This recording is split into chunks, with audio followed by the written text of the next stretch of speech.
மனிதர்களோட வாழ்க்கை முறையில மரங்கள் இன்றியமையாத ஒண்ணு. இன்னும் சொல்ல போனா மனிதர்களோட வாழ்க்கை முறைக்கும் இந்த மரங்களோட வாழ்க்கை முறைக்கும் பெரிய டிஃபரன்ஸ் ஒன்றும் கிடையாது. நம்மள மாதிரியே விதையிலிருந்து உருவாகி கடுமையான எதிர்ப்புகளை பல கிளைமேட்ஸை தாண்டி கொஞ்சம் கொஞ்சமா வளர்ந்து தன் முழு வளர்ச்சிக்கு அப்புறமா முழு மூச்சா நம்ம செய்யாத ஒரு வேலையை இந்த வாயில்லாத ஜீவன் நமக்காக செய்யுதுங்க. அதாங்க நமக்கு ஹெல்ப் பண்றது. காய், கனி, மெடிசின், கன்ஸ்ட்ரக்ஷன், இப்படி எல்லாத்துக்கும் தன்னை தியாகம் பண்ணிட்டு வாழுது. நானும் தான் சாக்ரிஃபைஸ் பண்ணியிருக்கேன் அப்படின்னு உங்கள 4 பேர் சொல்றது எனக்கு கேக்குதுங்க. யாருக்காக பண்ணீங்க? மேக்சிமம் உங்க ஃபேமிலிக்கு, இல்லைனா ஃப்ரெண்ட்ஸுக்கு?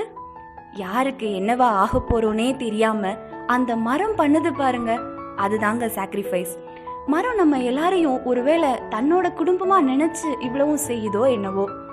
இப்படிப்பட்ட மரங்களை அழிக்க பல வருஷத்துக்கு முன்னாடி ஒன்னா சேர்ந்த நாம இப்போ அதே மரங்களை உருவாக்க ஒன்னா சேர வேண்டிய நேரம் வந்துருச்சுங்க. ஏன்னா போன நூற்றாண்டோட கம்பேர் பண்ணி பார்க்கும்போது இப்போ நம்ம ஸ்டேட்ல காடுகள் ரொம்ப வேகமா அழிஞ்சிட்டு வருது. நம்மள பல பேர், என்னையும் சேர்த்தே தான் நான் சொல்றேன், மரத்தை பத்தி போஸ்ட் போட்டு ஷேர் பண்ணிட்டு மற்றவங்கள திட்டி கமெண்ட் பண்ணிட்டு அஃபாரஸ்டேஷன்ல ஏதோ பெருசா சாதிச்சுட்டதா நினைச்சுக்கிறோம். மரம் வளர்க்கணுங்கிற எண்ணத்தை மட்டும்தான் இங்க நம்ம விதைக்கிறோமே தவிர மரமாக கூடிய எந்த ஒரு விதையையும் நம்ம விதைக்கவே இல்லைங்க. இந்த ஆதங்கத்துல இருக்கும்போதுதான் நாங்க ஒருத்தரை பத்தி கேள்விப்பட்டோம். அவரை தேடி அவங்க கிராமத்துக்கே போகணும்னு முடிவு பண்ணி கிளம்பினோம். அது திருநெல்வேலி பக்கத்துல இருக்கிற ராஜவல்லிபுரம் அப்படிங்கிற கிராமம். இந்த ஊருக்குன்னு நிறைய பெருமைகள் இருக்கு. ஆனா நாங்க பார்க்க நினைக்கிற ஆளு சீக்கிரம் இந்த லிஸ்ட்ல சேர்ந்துருவாரு அப்படின்னு தோணுச்சு. இவரை பத்தி வர வழியில விசாரிச்சப்போ அவரோட உண்மையான பேரான அர்ஜுனன் அப்படின்னு சொன்னா யாருக்குமே தெரியலங்க. எல்லாரும் ஊருக்கு தான் வழி சொன்னாங்க. இவரை எப்படி கண்டுபிடிக்க அப்படின்னு யோசிச்சுட்டே அந்த ஊரை பார்த்து போகும்போதுதான் எங்க கண்ணில் பட்டது ரோடோரங்கள்ல ரொம்ப ஆர்கனைஸ்டா வைக்கப்பட்டிருந்த மரங்கள். இன்னொரு கன்ஃபியூஷன், மரங்கள்ல புடவைய சுத்தி வச்சிருந்தாங்க. இது எதுக்கு?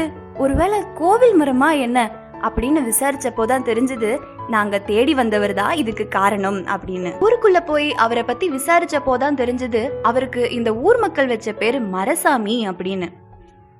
அவரோட வீட்டை கண்டுபிடிச்சு போனவங்க. அந்த வீட்லயும் 2 சைட்லயும் பெரிய சிமெண்ட் தொட்டில நல்ல வளர்ந்த செடிகள் இருந்துச்சு. அந்த செடிகளுக்கும் சேலை சுத்தி இருந்துச்சு. நாங்க தேடி வந்த மரசாமிய பார்த்துட்டோங்க. ரொம்ப சாதாரணமான அப்பியரன்ஸ். நாங்க அவரை பார்க்கும்போது சைக்கிள்ல தன்னோட மரங்களுக்கு தண்ணி எடுத்துட்டு போயிட்டு இருந்தாரு. நாங்க அவர்கிட்ட பேச்சு கொடுத்தப்போ இன்னைக்கு கூட ஒரு மரம் நடு விழா இருக்கு அப்படின்னு சொன்னாரு. கரெக்டான டைமுக்கு தான் வந்திருக்கோம் அப்படிங்கிற சந்தோஷத்துல நாங்களும் அங்க போனோம். அங்க போனதுக்கு அப்புறம் தான் தெரிஞ்சது இவருக்கு ஏகப்பட்ட ஃபாலோவர்ஸ் இருக்கிறாங்க அப்படின்னு. இன்னொரு குழப்பமான விஷயம், நாங்க காலையில அவர் வீட்டுக்கிட்ட பார்த்த அந்த வளர்ந்த செடிகள் இங்க பிடுங்கப்பட்ட நிலையில இருந்துச்சு. அவரோட ஃபாலோவர்ஸ்க்கு ஒரு மரத்தை தான் கையாலேயே நட்டு அவர் சொல்லி கொடுத்தாரு. அப்புறம் அவங்க குழுக்களா பிரிஞ்சு நிறைய மரங்களை நட்டாங்க. அர்ஜுனன், எனக்கு ராஜவல்லிபுரம் திருநெல்வேலி மாவட்டத்தில் ஒரு குக்கிராமம். என்னோட மரம் வளர்க்குற முறையில் கற்றுருக்கேன் நிறையா. அந்த முறையில் தமிழ்நாட்டையே மிக விரைவில் சோலையாக்கலாம். 2 ஆண்டு எனக்கு வாய்ப்பு எடுத்தா போதும். இந்த முறையில் பார்த்திங்கன்னா ஒரு சிமெண்ட் சாக்கில் மண் அள்ளி 3 மாதத்தில் மரம் ஆக்கிடுவோம்.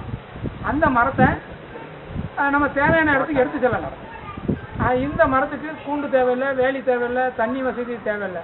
குறுகிய காலத்தில் மரமாக்கிறோம். இதே மரக்கன்றை கொடுத்தாங்க கூட அதையும் 8 இல்லை 9 மாதத்தில் மரமாக்கிறோம். இந்த மரத்துக்கு அதிகமாக தேவைன்னா பாதுகாப்பு சேலை மட்டும்தான். இந்த மரத்தோட சேலையை சுற்றி விட்டாச்சுன்னா அதோட தோலை ஆடு மாடு உரிக்காது. இது அந்த தோல் வலுவாகிற வரைக்கும் தான் இதோட வேலை. இந்த சாலையில் பார்த்தீங்கன்னா ஒரு மரம் ஒரு 10 மீட்டர் நிழல் தரும், குடை மாதிரி விரிச்சு கொடுக்கும். 1 கிலோமீட்டருக்கு மிஞ்சி போனால் 100. ஒரு கன்னியாகுமரி தனியாக பார்த்தீங்கன்னா 700 கிலோமீட்டரு.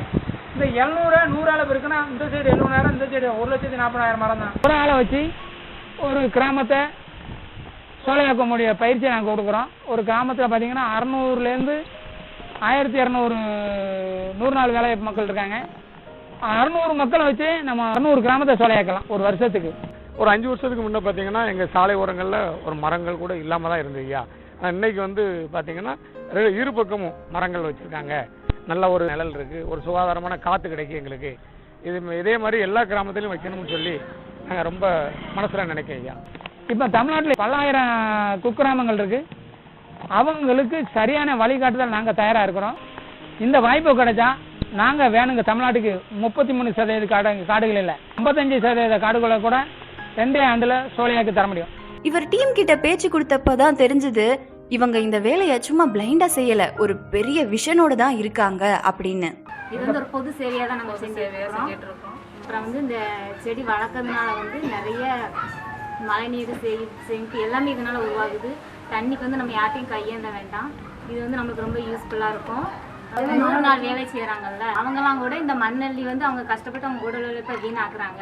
இதில் செஞ்சாங்கன்னா அவங்களுக்கும் ஒரு யூஸ்ஃபுல்லாக இருக்கும், நாட்டுக்கும் இது ஒரு யூஸ் ஆகும். இதனால் ஒரு மரக்கன்று வளர்க்க முடியுதுல, அவங்களால சும்மா மண்ணை தானே அள்ளி போடுறாங்க. இது ஒரு மரத்தை கூட அவங்க உருவாக்கலாம். இதனால் இது அவங்களுக்கு ரொம்ப பிரயோஜனமாக இருக்கும். இதெல்லாம் கவர்மெண்ட் எடுத்து செய்யலாம். ஒரு ஆள் ஒரு கிராமத்தை வந்து சோலையாக்கலாம் வந்தாங்கன்னா அவங்க 300 பேர் சேர்ந்தா 300 கிராமங்கள் சோலையாகும். இன்னைக்கு எவ்வளவோ சர்வீஸ் இருக்கும்போது மரம் நடுறதை ஏன் செலக்ட் பண்ணீங்க அப்படின்னு கேட்டா அப்போ அவர் சொன்ன காரணம் ரொம்ப வித்தியாசமானதா இருந்துச்சுங்க. நான் ட்ரெயினில் டீ காபி வியாபாரம் பார்த்துக்கிட்டு இருந்தேன். இப்போ என்னுடைய பையன் ஒரு 6 மாதத்துக்கு முன்னாடி இறந்து போகிறான், 18 வருஷத்துக்கு முன்னாடி.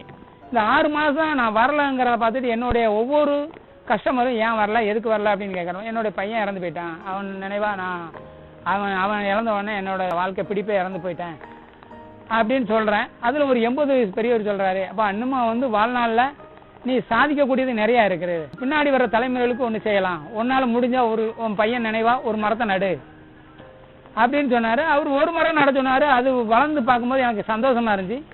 அது அடுத்தாப்புல 100 மரம் நட்டேன். அப்படியே 100 மரம் இருந்துச்சு. 100 மரத்தை தொட்டேன். 100 மரமும் என்னுடைய ஊர் மக்கள் என்னை பாராட்டினாங்க.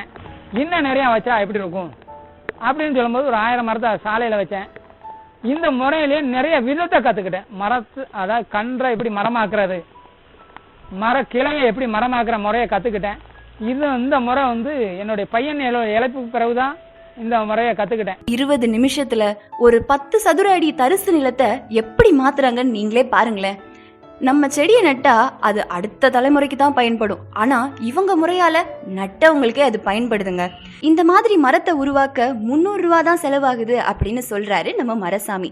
அடுத்த முறை தியேட்டர்லயோ ரெஸ்டாரண்ட்லயோ ஆடம்பரமா செலவு பண்ணிட்டு 14% பல 100 ரூபாயை டாக்ஸ்ன்னு கொடுக்கும்போது மரத்தை உருவாக்கக்கூடிய அந்த 300 ரூபாயை நாம இன்னும் செலவு பண்ணவே இல்லை அப்படிங்கிறத இந்த வீடியோ கண்டிப்பா உங்களுக்கு ரிமைண்ட் பண்ணும்.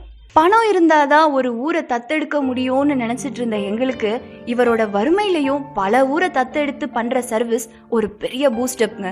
Hats off மரசாமி. இவருக்கு ஹெல்ப் பண்ணணும்னு நினைச்சீங்கன்னா contact@digitalasseo.in அப்படிங்கிற எங்களோட இமெயில்ல தொடர்பு கொள்ளுங்க. வீடியோவை லைக் பண்ணி ஷேர் பண்றதோட மட்டும் இல்லாம மேலும் பல சுவாரஸ்யமான மனிதர்களை பத்தி தெரிஞ்சுக்கிறதுக்கும் உங்களுக்கு தெரிஞ்ச சாதனை மனிதர்களையும் இதே மாதிரி வெளிக்கொண்டு வர்றதுக்கும் எங்களோட திருநெல்வேலி டுடே அப்படிங்கிற Facebook பக்கத்தை மறக்காம பயன்படுத்திக்கோங்க.